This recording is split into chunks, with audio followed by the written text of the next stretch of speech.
कैसे हो मज़े में।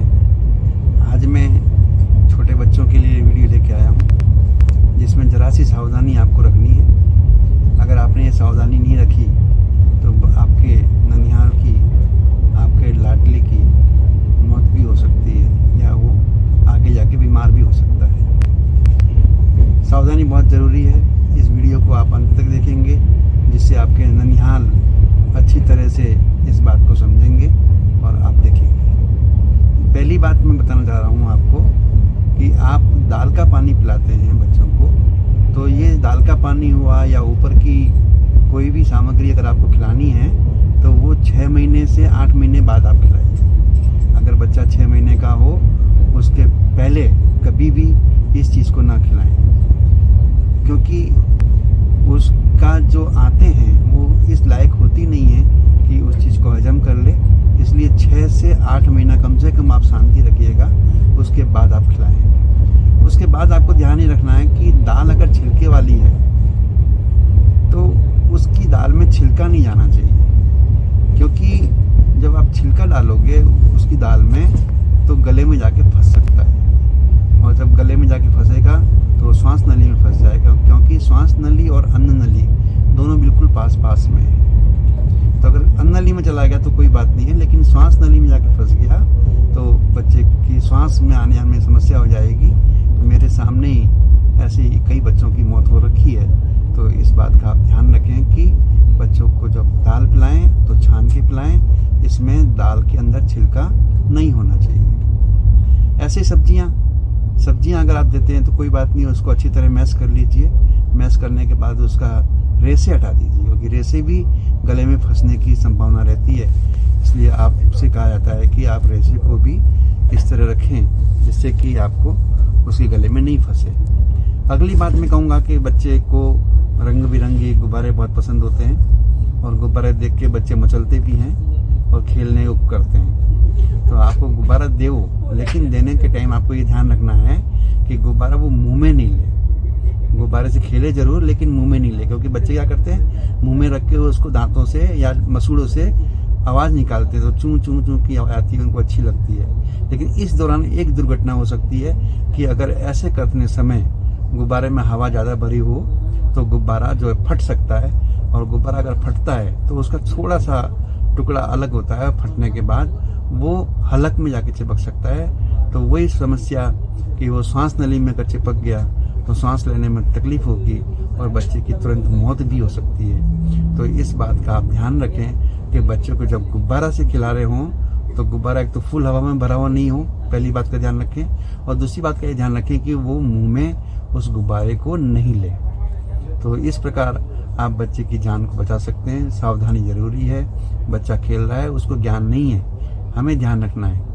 अब अगली बात मैं बता रहा हूँ कि हम अक्सर क्या करते हैं कि जो मोबाइल चार्जर है, उस मोबाइल चार्जर को पिन में लगे लगे उसकी स्विच भी चालू रहती है, करंट आ रहा होता है। केवल अपना इतना आलस होता है कि हम जब मोबाइल में चार्ज लगाएंगे तो स्विच चालू नहीं करेंगे, तो वो क्या करते हैं कि आप खुला छोड़ देते हो, चालू छोड़ देते हो। और आपने देखा होगा छोटे बच्चों को एक आदत होती है कि जो भी चीज़ वो स्पर्श से पहचानता है, उसके बाद वो स्पर्श के बाद वो मुंह से पहचानेंगे, मतलब जो भी चीज़ होगी वो मुंह में लेगा। आप देखोगे छोटा बच्चा होगा, वो आपके हाथ में जो भी चीज़ लेगा वो पहले ही मुंह में डालेगा। इसका मतलब जैसे ही उसके हाथ में वो चार्जर आया और चार्जर की पिन उसके मुंह में चली गई, और पिन मुंह में चलेगी तो पिन मुंह गीला है तो पिन के अंदर से थूक जाएगा तो करंट पास होगा, और करंट पास होगा तो बच्चे को करंट भी लग सकता है। इसलिए आपको ये भी ध्यान रखना है कि जब पिन है उस पिन को या तो बंद रखें, बंद नहीं रखें तो वो चार्जर को हटा के ही रखो, चार्जर को खुला मत रखो, चालू मत रखो। तो एक चीज़ ध्यान रखिए कि आप चार्जर को चालू न रखें। बहुत अच्छी जानकारी मैं आपको दे रहा हूँ आपके बच्चों के लिए। छोटी छोटी बातें हैं, लेकिन इन छोटी छोटी बातों पर हम ध्यान नहीं देते हैं, हमें ध्यान देना चाहिए। अगली बात मैं कह रहा हूँ कि जो इलेक्ट्रिक की पिनें हैं, 3 पिन्स या 2 पिन्स जो भी हैं, उन पिन को ओपन न रखें। एक ऐसा उसी का पिन का होल्डर ले आएँ, उस होल्डर को लगा के रखें या उसको टैप कर दें, बंद कर दें। क्योंकि बच्चों की आदत है कि जहाँ भी दीवार के सहारे जाते हैं वहाँ उंगली डालते हैं, ज़रा छेद दिखानी उसमें उंगली डाल देते हैं, और बच्चे की उंगली इतनी छोटी होती है कि वो पिन के छेद में घुस जाएगी। अब उसमें करंट आ रहा है, हो सकता है कि तुम्हारे इलेक्ट्रिशियन ने गलती की हो और फेज़ उसमें करंट आ रहा है और न्यूट्रल भी आ रहा है और बच्चे ने उंगली डाल दी उसमें, दोनों में चली गई, यहाँ नंगे पैर है, ज़मीन में है और उंगली डालेगा तो करंट आएगा। और भूले भटके अगर दोनों में चली गई तो जैसे फटाका फटता है ऐसे आपका बच्चा फट जाएगा।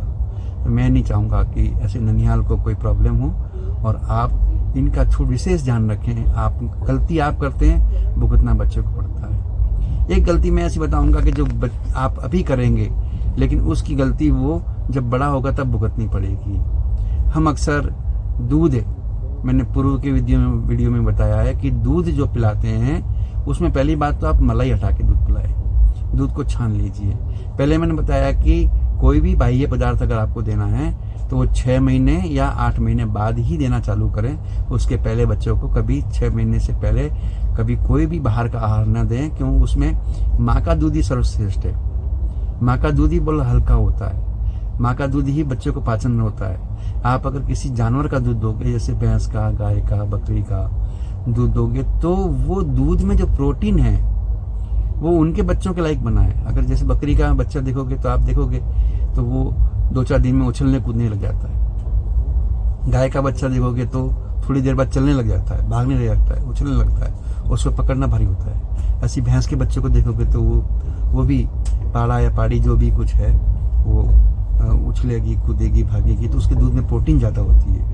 और प्रोटीन क्या करती है, जब शरीर में जाती है तो वो प्रोटीन शरीर तोड़ता है। प्रोटीन को जब शरीर तोड़ता है तो उसमें से एमिनो एसिड निकलता है और वो एमिनो एसिड जो है वो हमारे शरीर की रचना को बनाने में काम आता है। हड्डियों को मजबूत करता है, मसूड़ों को मजबूत करता है, मांसपेशियों को मजबूत करता है और इसी तरह शरीर का विकास होता है। तो जब जब शरीर का विकास होता है तब प्रोटीन की आवश्यकता रहती है।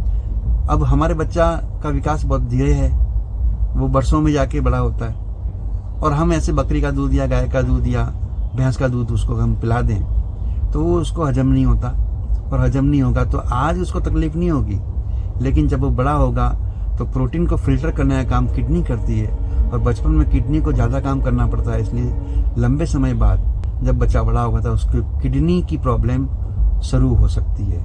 इसलिए मैं आपसे निवेदन करूंगा कि बच्चों को फिर 6 महीने या 8 महीने बाद ही बाहर का दूध और हल्का दूध दें जिसमें प्रोटीन की मात्रा कम हो, क्योंकि माता के दूध में तो प्रोटीन की मात्रा अनुपात में है।